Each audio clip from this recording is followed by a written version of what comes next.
सब लोग जानते हैं, ऐसा ही एक संतों का मेला लगा हुआ था और उस संतों के मेला में एक खोया पाया केंद्र लगा था।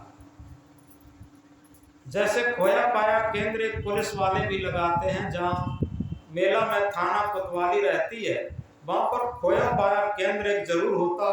भारी मेले होते हैं वहां पर, उसमें क्या होता है, जो मेले में खो जाते हैं उनको वहां पहुंचा दिया जाता है पुलिस के संरक्षण में, और वहां अनाउंस करा दिया जाता है कि अमुक नाम का व्यक्ति, अमुक नाम का बच्चा, अमुक नाम की बच्ची खोए हैं, जिस किसी का वो यहाँ से ले जाए। तो वहाँ खोया पाया केंद्र रहता है। सब लोग जिनका कोई गार्जियंस खो जाता है, माता पिता खो जाते हैं, बच्चे खो जाते हैं, वहीं पर पहुंचते हैं, वहां प्राप्त कर लेते हैं। ऐसा ही एक संत गुरु ने खोया पाया केंद्र लगाया था। अब एक जिज्ञास वहां पहुंच जाता है। जब जिज्ञास वहां पहुंच जाता है, अब उसने संत गुरु से प्रश्न किया कि गुरुदेव, ये खोया पाया केंद्र तो हम समझते हैं कि जो पुलिस वाले लगाते हैं उसे हम समझते हैं कि वहां कोई मेले में खो जाता है, उसे हो जाता है, वहां पहुंचा दिया जाता है, वो अपने परिवार वालों को प्राप्त कर लेता है, पहुंचा दिया जाता है। लेकिन आपने भी खोया पाया केंद्र लगाया है, तो यहाँ क्या खोया है और क्या पाया जाता है, ये हमें समझना। तो उन्होंने ये बताया कि यहाँ पर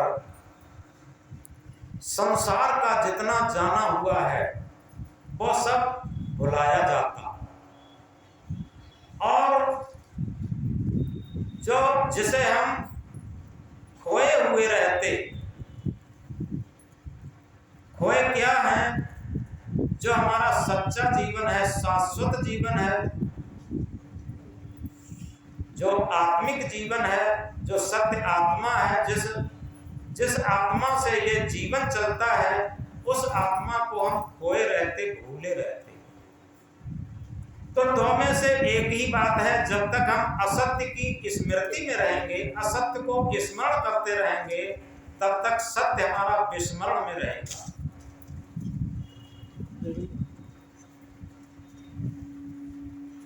असत्य को जब तक जितना अधिक स्मरण करेंगे, उतना ही सत्य को हम विस्मरण करते रहेंगे, और जिस क्षण असत्य को हम भूल जाएंगे, उसी क्षण हम सत्य को स्मरण कर लेंगे। इसे सच्चा स्मरण कहते हैं, इसी को सुमिरन कहते हैं। क्या जीवन में हमने कभी विचार करके देखा कि हम सुमिरन के लिए भी, स्मरण के लिए भी कुछ समय निकालते हैं क्या? रात दिन परिवार को स्मरण करते हैं, शरीर को स्मरण करते हैं, इंद्रियों को स्मरण करते हैं, मन के माने हुए को स्मरण करते हैं। मन का माना परिवार रहेगा कितने दिन, ये प्यार रहेगा कितने दिन, अधिकार रहेगा कितने दिन, ये सारी चीजें कितने दिन रहेंगी? इस बात को गहराई से समझना है। यहाँ अधिकतर एजिड लोग बैठे हैं, क्योंकि 50 से ऊपर वाले सब एजिड लोग माने जाते हैं, और 60 से ऊपर तो सब रिटायरमेंट भी हो जाते हैं। तो इसलिए यहाँ अधिकतर सब एजिड लोग बैठे हैं। सबका अनुभव होगा कि जितना जीवन में हमने अपना माना, सब हर क्षण खोया खोया रहता, क्योंकि जब से जन्म हुआ लिया है, तब से हर चीज खो ही तो रहे हैं। आज बताओ, कोई अपना शिशुपन ढूंढना चाहे, जीवन में तो शिशुपन कहाँ है? बताओ, बचपन हमारा कहाँ गया, कहाँ खो गया? शिशुपन चला गया, बचपन चला गया, किशोरा चली गई, जवानी चली गई, अधेड़ चली गई, वृद्ध अवस्था, जर्जर अवस्था, और ये जर्जर अवस्था भी चली जाएगी। ये सब जा रहा है, ये धीरे धीरे क्रम से सब जा रहा, सब खो रहा, और हम क्या सोच रहे हैं? इसी को स्मरण कर रहे हैं, बार बार जाने वाली चीजों को, खोने वाली चीजों को स्मरण कर रहे हैं। और जो कभी जाने वाली नहीं, कभी खोने वाली नहीं चीज, जो हमारा सत्य स्वरूप है, आत्म स्वरूप है, परमात्म स्वरूप है, शांत स्वरूप है, मुक्त स्वरूप है, कल्याण स्वरूप है, जो हमसे कभी अलग नहीं हो सकता, उस स्वरूप को हम कहाँ स्मरण करते? उसे स्मरण करना ही तो सुमिरन है। अभी होली आई थी,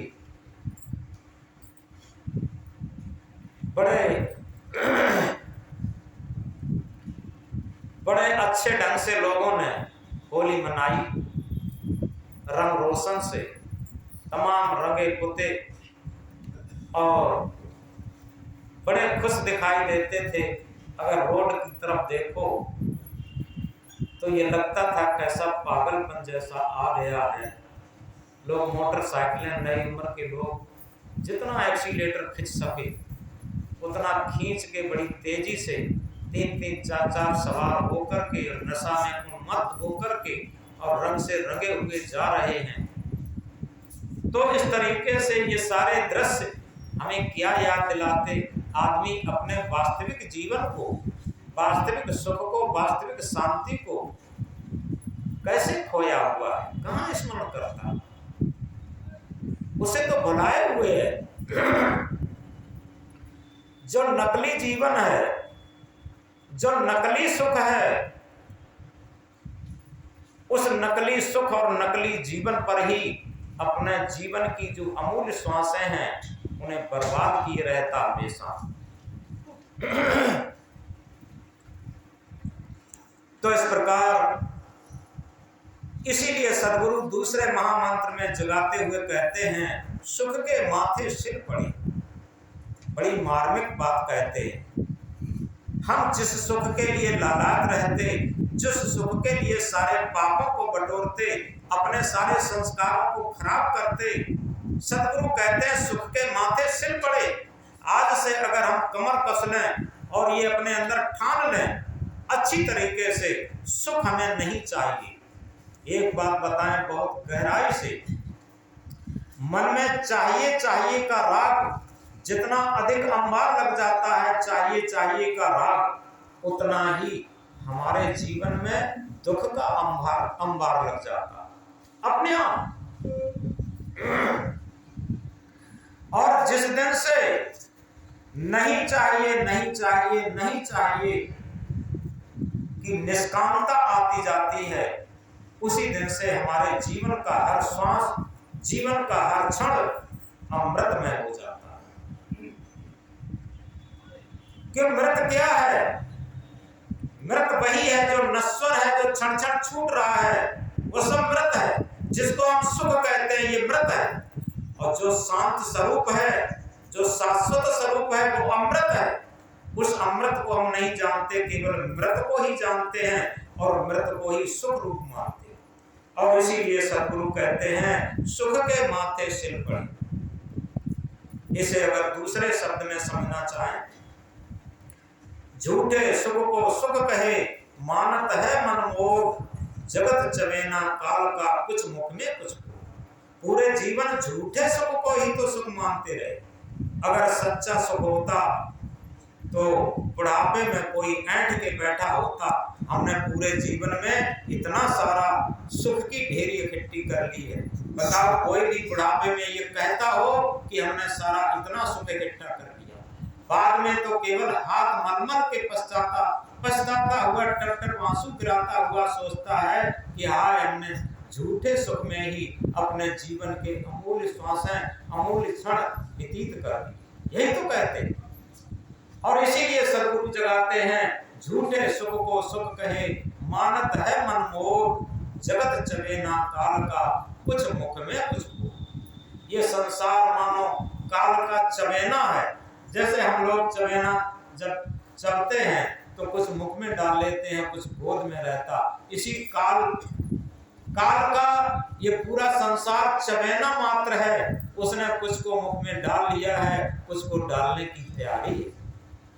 तो इसलिए इस झूठे सुख पर ही हम इतराते रहते, इठलाते रहते, अपने अंदर अहंकार करते रहते, अपने इस झूठे सुख के लिए ही सारे संस्कार बिगाड़ते रहते, चोरी करते, घोटाला करते, बेईमानी करते, मिलावटबाजी करते, मेहनत काटते, क्या क्या नहीं करते इसी झूठे सुख के लिए।